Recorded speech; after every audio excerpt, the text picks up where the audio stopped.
You've put together some interesting analysis on earnings season and stocks that potentially might be mispriced. So overall, we have a situation here where earnings estimates are coming down, Right. perhaps more so than the stock market overall. Right.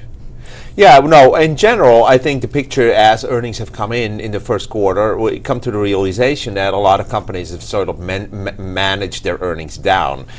And then surprise, bring an upward surprise. Like, for example, the number of companies that actually exceeded their estimates is 70% this quarter, versus last year was only 60%. So I think that's kind of the new name of the game on Wall Street. That they're creating this low expectations kind of environment, and then they beat the earnings, and then hoping that creates some sort of enthusiasm, and the market is happy with what they have presented in their earnings.